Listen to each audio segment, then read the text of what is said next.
Welcome to Ultimate Orlando Clicks. I'm your host, Kevin. This week we get started over at the Transportation and Ticket Center looking at the Polynesian. These are the bungalows under construction. You can get a view here of how the overwater bungalows are now pretty advanced, I would say. They've really come a long way in the first several of them, which are larger than the others, by the way. The ones which are on this side and over the water will be multi-family kind of suites. Over to the Magic Kingdom, where until recently this exit from the monorail had some kind of plant here to keep people from hitting the pole, and there wasn't much of a pole. Now it's got a sign that says Welcome to the Magic Kingdom. This started about a week ago. Didn't take a picture of it until recently, though. Mickey's Kitchen Sink is at the ice cream store at the end of Main Street. As you can see, it includes a plastic. You can keep this this bowl. This is the kitchen sink, obviously, from Beaches and Cream is the idea they're stealing from. This one is for you to keep. It's $23, and you only really get 3 scoops of ice cream. Now, just for comparison, here's the rest of the sign of the Plaza Ice Cream Parlor, where you can see that 2 scoops of ice cream ought to cost you about $4.29. So you're really paying a lot for the kitchen sink souvenir part. The hub update, there's an additional float device here, I guess to keep the 2 areas separate. And also want to zoom in on this area here. Let me go back a slide actually. This area here, before we zoom to the next slide, has got this big pile of mulch. There had been a fire here the day before. It had made, a few days before, it had made the news. And they're tearing up the walkway now behind what used to be the popcorn stands here.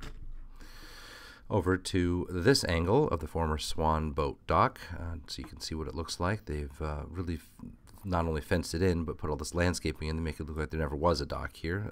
The fencing, however, still kind of makes it a little bit obvious, I think. And all of these fountains are on. The waterfalls are cascading across the entire area here. It looks very nice. All right, the big event. This is the Seven Dwarfs Mine Train with no walls. All the walls have come down. So there used to be walls right here, and I wanted to show you what the approach looked like from the Mad Tea Party side. It looks pretty organic, actually. There's a lot of trees, as you can see. So I think the area is going to look very wooded and very nice when it's all done. So let's take a tour, starting from this Mad Tea area and then going around towards the Dumbo side, looking over the fences, such as they are. I mean, these are the small fences and then this jagged rock thing, so you don't climb on top of them, at what we can see of the track. So we've previously seen this lift hill. That's where the vultures are right here. This section of track was not visible before, so it swoops around here, and there's a tunnel over here. A couple of Imagineers and maintenance folks still working on the attraction. So there again is that lift hill, and there's the tunnel. So obviously we come out of the tunnel there and go around this corner and then up that lift hill. A little bit more exposed track here. There's the top of that lift hill. Now with this show scene more visible, since we can see how the whole thing connects to each other. There's a sort of wider angle view of the same thing. There's that tunnel we first come out of there, and there's some interesting design elements over here. There's this lantern on top of this crate, and there's this pit. I don't really know what that pit is all about. There's a view into the tunnel just a little bit, some scalloped looking posts as if they've hewn that wood out of regular logs. And then back over to the right again to have a look at some more of these tight twists and turns that the ride's going through in the later parts of the ride. So they've also got this fence up here to catch debris. You can see an example of that on the previous section that we'd already seen. A little bit more of the solid rock in this section of it here, and then around the corner from there, almost to the Dumbo area now, looking over the fences. Since there's no construction wall, you can see a lot more of the track. So there's one section there. Actually, it looks like it comes this way first, and then over this part of the ridge, down a corner on that side, and then around this corner here. And you can see this shot perhaps more than most, that there aren't really very many straight pieces in this attraction. Almost all of the track seems to be curved or banked or twisted in some fashion. A couple of close-ups of that same area for you.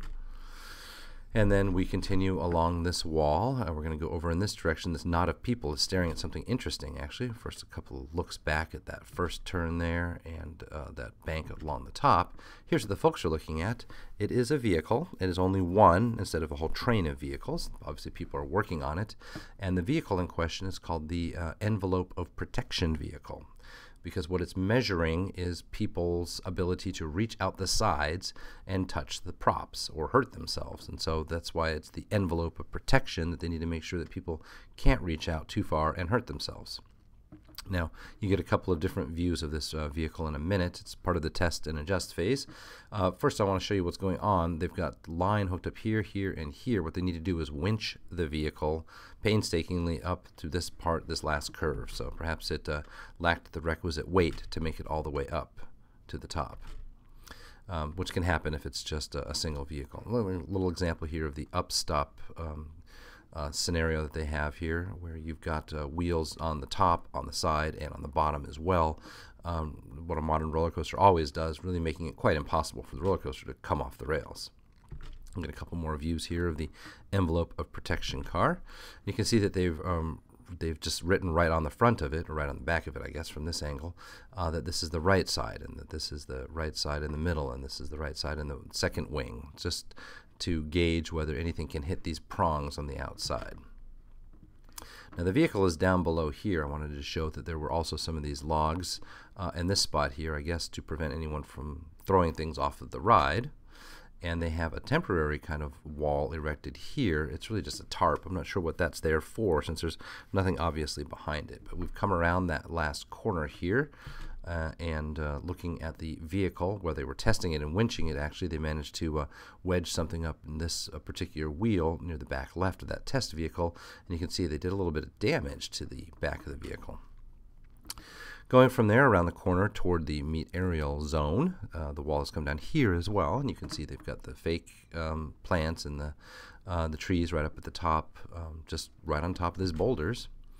And from there we're going to make it all the way around past the zone that we've already seen open before. That's where the big drop is and the last drop and so forth, over to the front of the attraction. The front of the attraction is opposite Winnie the Pooh, more or less. And here's the signage. Obviously this front signage about digging for you is temporary and is meant to be covering up the mine train ride. Here's a little wider angle view. It's just a little bit of a stand to hold the Fastpass equipment and a place where a cast member can stand. So we'll have a closer look at these things. So there's the Fastpass Plus signage. I do enjoy the shovel and pickaxe for the sign itself, the clock itself. And the standby entrance, which will show the wait times over on the other side from there. Now this is that first original sign we were looking at. Instead of saying dig, dig, dig, here it says mine opens soon from the other side. So you can see we're facing Pinocchio Village House in this shot. From there, we can walk along the walls here and see most of the queue is exposed. Now, as we look at this, we see that it does resemble, I think, in feel and tone a little bit, the outdoor portion of the Splash Mountain queue. You've got these lights around the outside, kind of moving around with the meandering pathway. You've probably got some things to look at along the pathway. You've got fans out here in case it gets hot for the summer. It does not just continue in this front area, it goes off to the side as well. We'll look more at that in a second. We'll be looking at a few close-up shots of this cottage in the back here. The train seems to finish off back along this area, so possibly this is a load zone or an unload zone for the rest of the loading area in the back here.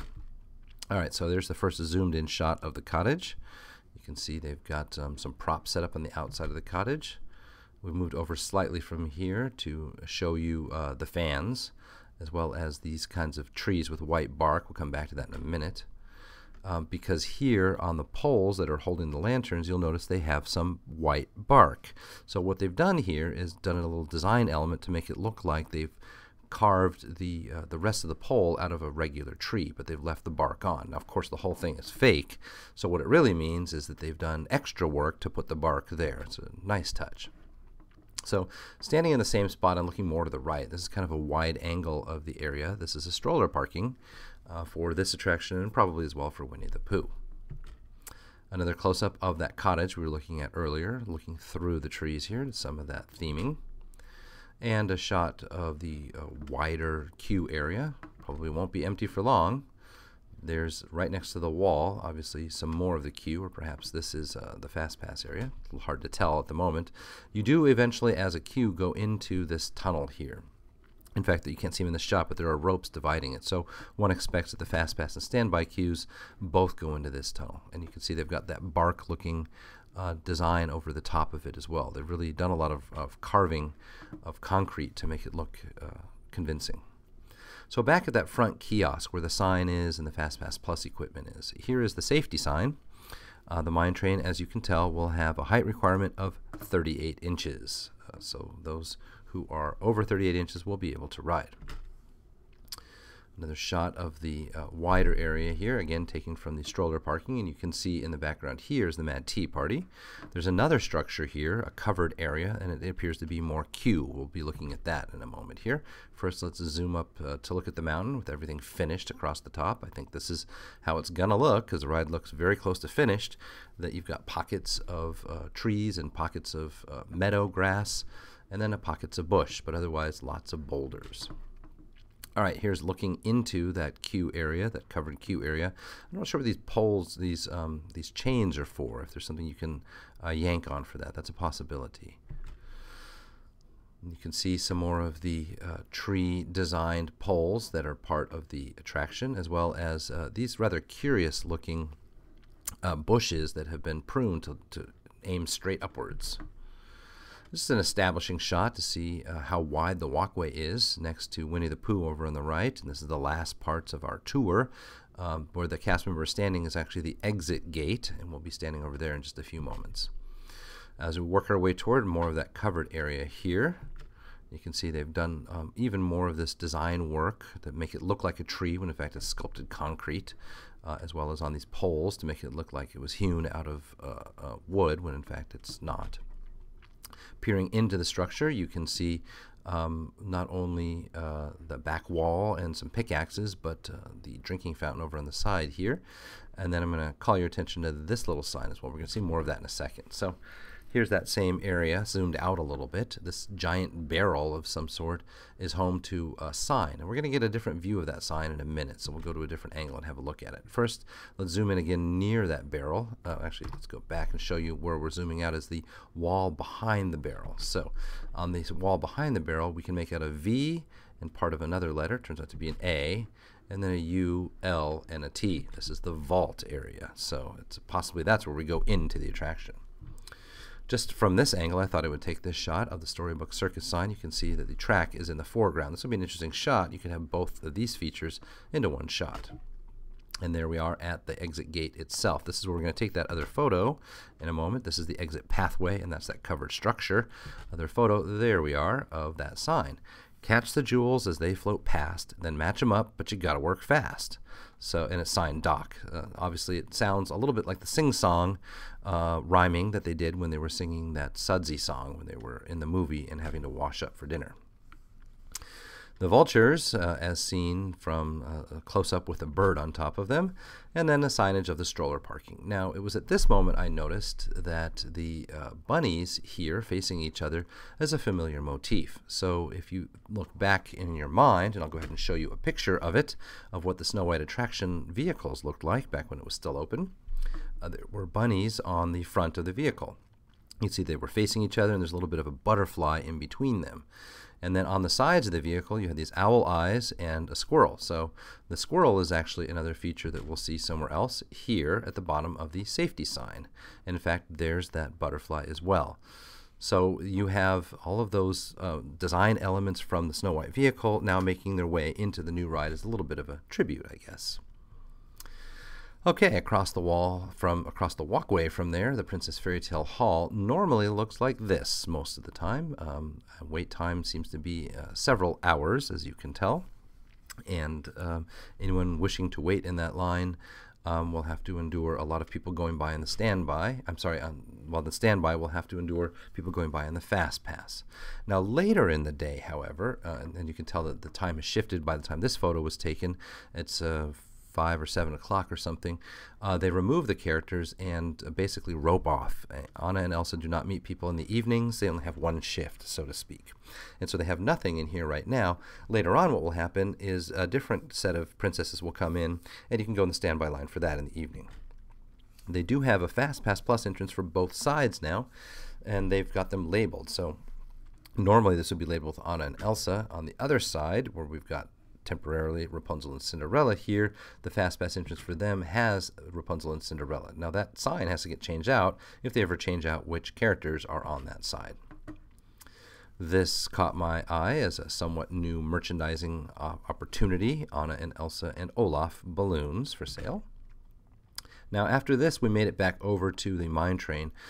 Despite what you can see in terms of the daylight shifting, it's actually the same time of day. It's just not using a flash. It's getting darker. So we thought we'd show what the area looks like lit up with the lanterns, and then with some of an ambient blue light on the vultures on the top of the mountain. The camera is compensating for the darkness, actually, and taking a longer exposure, but it is a fairly dark environment here at nighttime. And then without warning, the lights turned on, the work lights, that is. So it is nighttime with the work lights turned on. To my mind, it actually looks a little bit like a ski resort as seen from a slight distance away. With the work lights are only really every couple of feet. There's a floodlight underneath, and it makes for an ethereal kind of attraction, almost kind of interesting. I wish they would do that full time, but and perhaps they mean to do that full time. That would explain why there's so many lights and they're underneath like that. But we did see it without the lighting first, and it was dark and intriguing. Maybe they intend for the lighting to be there as you zoom around, this being the big drop, actually, right here, and then that final turn around that bridge. So here's another angle of that same big drop that we've seen from a while. And this is also right after that bridge, and then zooming around the corner, there's that final S-turns here. Here's that final turn. And there's what that S-turn looks like after you come out of that bridge, all with the work lights turned on, so possibly that's what they intend. And there's what the queue looks like in the evenings with the lanterns turned on. All right, from here we're making it just in the same corner of the Magic Kingdom over to the Cosmic Rays, where you can see some new equipment on this wall. So this is the doorway leading out towards the bathrooms and Fantasyland. I should say the bathrooms in the castle side. And then these are the new things we want to take a look at. They are charging stations, as you can see. And so they advertise that it's a free service. You can see a couple of different colors, blue and purple here. And that your credit card is your key. That's how you swipe in to reserve a spot and how you swipe in again to get your phone back out later. Now you select your phone type first. So there's different kinds here available. Not every slot has every different kind of connector. And so when we selected that lightning pin a moment ago, it told us there are none available, even though there was an available Apple iPod one. So if you try it again, it tells you to put your phone in. This is a view of somebody's screen after they're swiped to take their phone back out, actually. And here's what the different colors look like. They mean things like, your phone is all the way charged, or your phone is almost charged, or that it's just not, that it is open and there's nobody in there at all, or that there we are, there's the blue where the phone is, the bay is open and anyone can go in there whatsoever. And then there's a final color, green, when your phone is all the way charged. So you can see there's a couple of connectors in there, and there's not much else in there. And it's not all connectors in every bay. Okay, there's another shot of it with an iPhone in it, so you can see the size relatively of everything. Okay, and then as you put it in and then are ready to close the door, it reminds you that you need your credit card around so that you can get it back out. Now from there we went over to the Tomorrowland arcade just to see and verify that in fact they still have the power strip set up here, and they do, and people are using them. They seem to be willing to stay there and guard their phones. Around the corner from there, though, at the very entrance to this Tomorrowland arcade shop, so right outside these doors is the Fastpass machines for Space Mountain, is another charging station. Now this one is only one instead of being two like at the restaurant, but you can see what the colors look like here again. Splash Mountain's little structure outside of it, you can't hardly see it, but the mountain is in the background here because I turned the flash on. Didn't have a Brer Rabbit in it the last time I took this photo. It was just a kind of an empty zone there, and it looked like this would be a speaker. So I still haven't seen if this character, it looks like it's a plastic, hard plastic character, so I imagine it doesn't move, and the speaker must be really more for the parades and PA announcements. And a new sign for Fastpass Plus entrance at Big Thunder Mountain Railroad. All right, we're switching gears from here to something that happens only once a year in the Orlando area. This is in Downtown Celebration. The Great American Pie Festival is not only a collection of vendors, as you can see, but an all-you-can-eat pie buffet, I guess. It costs about $10, and you just collect as many of these things as you want and carry them back to a table or someplace in the shade and just pig out. And you can see that there are tons of these booths set up where you can sample different kinds of pie from different makers. and really choose your favorites from there and just keep coming back. And so it's certainly worth your time if you're in the area when the Pie Festival is going on. All right, let's have a go at our game. Where in Walt Disney World was this? So last time I put this one up, and a lot of guesses said Many Adventures of Winnie the Pooh, which is not correct. I was in fact being tricky here. It does have to do with Pooh, obviously. The more recent movie, when it came out, had a meet and greet area in Hollywood Studios. If you can picture the area I'm talking about, it's the one that's constantly rotating with characters in the bottom floor of Magic of Disney Animation building. And so it's where Lotso would be, or the Incredibles when they first started out over there, and where the Up characters were and all of that.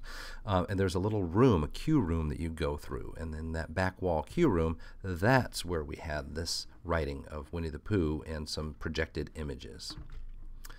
All right, that takes us to this week's challenge. As always, I'll say nothing about where it's from. Let you guys figure it out.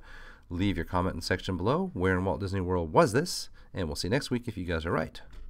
That does it for us this time. Thanks as always for checking in, and we will catch you guys next time.